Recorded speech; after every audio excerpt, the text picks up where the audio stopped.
Bonjour à tous, je reviens vers vous pour vous parler des fausses pierres. J'en ai répertorié 8 dans les plus connues.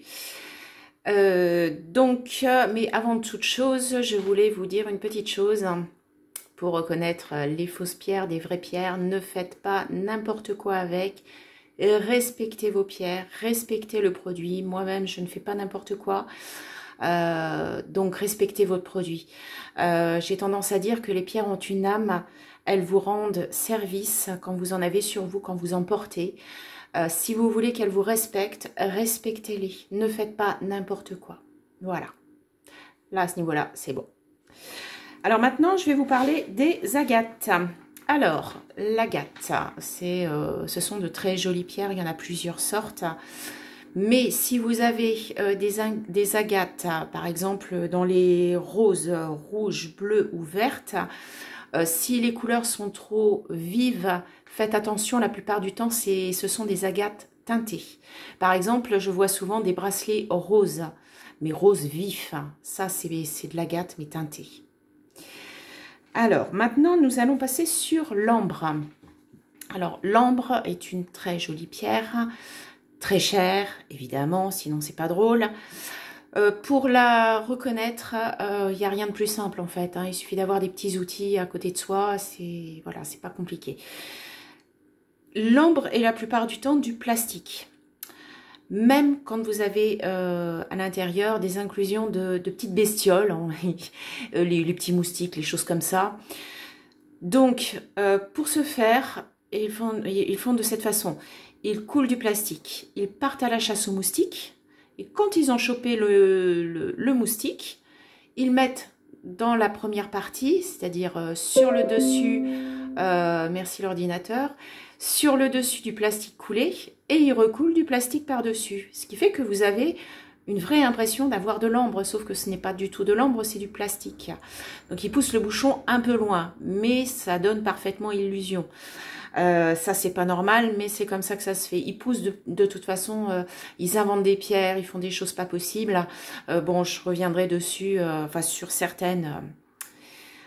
Voilà. Pour reconnaître de l'ambre, il n'y a rien de plus simple, comme je disais, il y a une façon très simple. Vous prenez un saladier qui est quand même assez haut.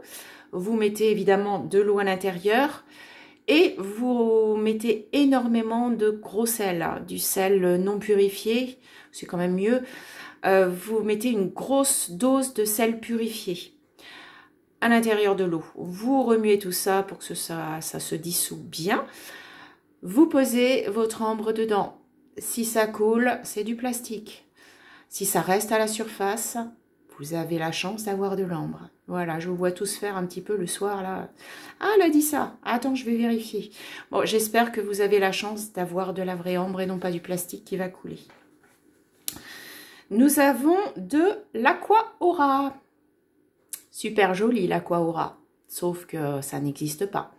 C'est une pierre qui a été trafiquée, travaillée en laboratoire. En fait, ils prennent du quartz. Voilà, ils prennent du quartz. Ils le chauffent à 500 degrés. C'est la plupart du temps, beaucoup de pierres trafiquées sont la plupart du temps chauffées à 500 degrés. Et ils ont, pour faire l'Aqua Aura, ils ont bombardé de teinture dorée. Ce qui fait que ça donne une parfaite illusion. Alors, comme je dis, c'est super joli, voilà, mais c'est une pierre trafiquée. Donc, une pierre un petit peu irisée, dorée, c'est super joli. Ensuite, nous avons le bismuth. Le bismuth, c'est totalement autre chose, donc pierre chauffée aussi. C'est une pierre qui existe vraiment. Donc, il la chauffe à très forte température, ce qui fait qu'elle devient liquide. Et une fois qu'elle est liquide, ils la posent, ils la font couler sur une plaque. Et sur cette plaque se dessinent des traits très irisés, très colorés, très jolis. C'est magnifique, je vous assure que c'est superbe. Sauf que, voilà, c'est malheureusement une pierre qui est trafiquée. Et donc, qui a moins de vertu.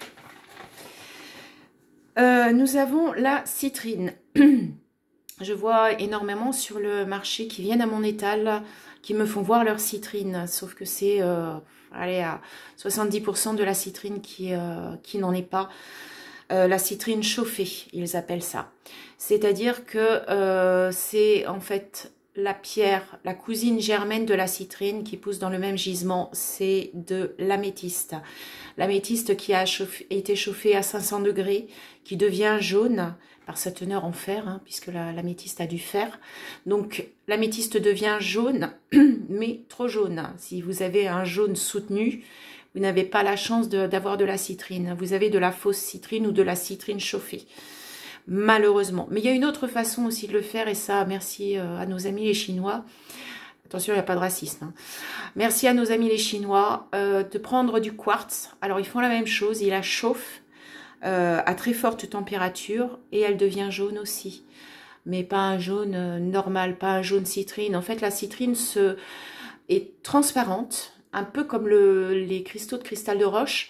C'est une pierre qui est transparente et légèrement jaune. Je dis bien légèrement jaune. Si vous avez une citrine qui est jaune foncé ou jaune soutenu, vous n'avez pas de citrine, malheureusement. Alors, maintenant, le lapis lazuli. Oh, c'est une pierre magnifique. Elle se présente sous la forme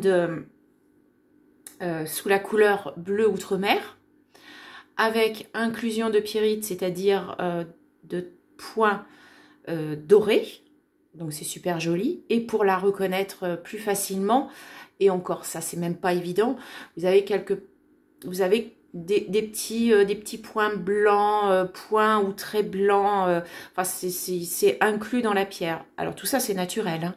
Donc c'est blanc, gris, bleu, voyez, avec inclusion de pyrite.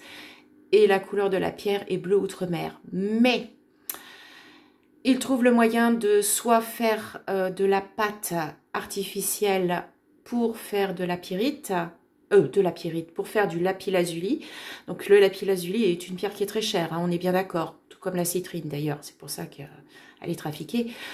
Le lapis lazuli, donc ils prennent une pâte, au mieux ils écrasent, ils mettent en poudre le vrai lapis lazuli, et il la transforme en pierre roulée ou en bijoux même pour produire plus d'argent. Voilà, tout ça c'est pour la vente, hein, bien sûr, évidemment.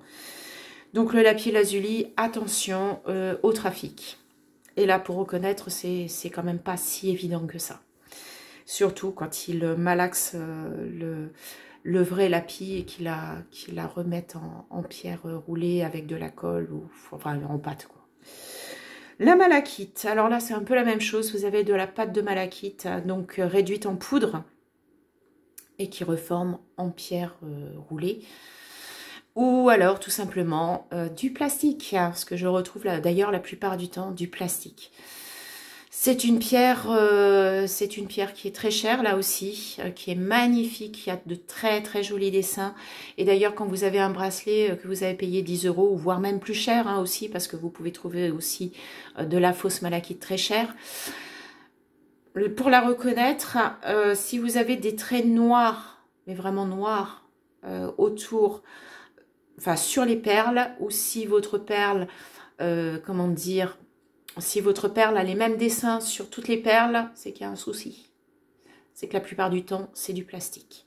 Alors, je suis désolée, hein, si vous avez acheté en plus un bracelet en malachite très cher et que c'est du plastique, je suis vraiment désolée pour vous, mais voilà.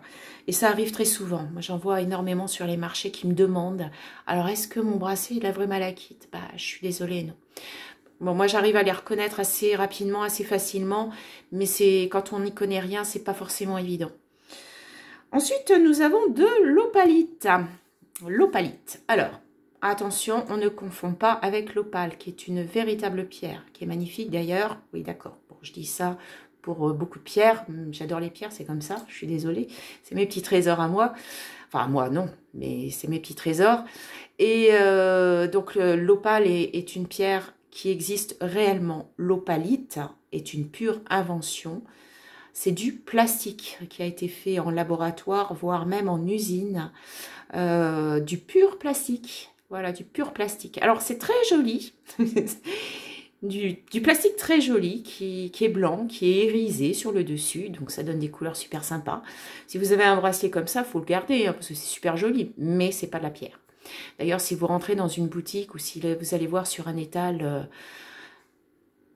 perles ou pierres opalites. Méfiez-vous du restant des pierres parce qu'il y a grande chance qu'il y ait des soucis. Donc voilà, j'ai fait le tour sur mes 8 pierres. Je vous dis encore, respectez vos pierres. Faites attention à ce que vous faites. Si vous les respectez, elles vont vous respecter. Je vous souhaite une très très bonne soirée ou une très très bonne journée. Et je vous dis à très bientôt. Merci, bye bye.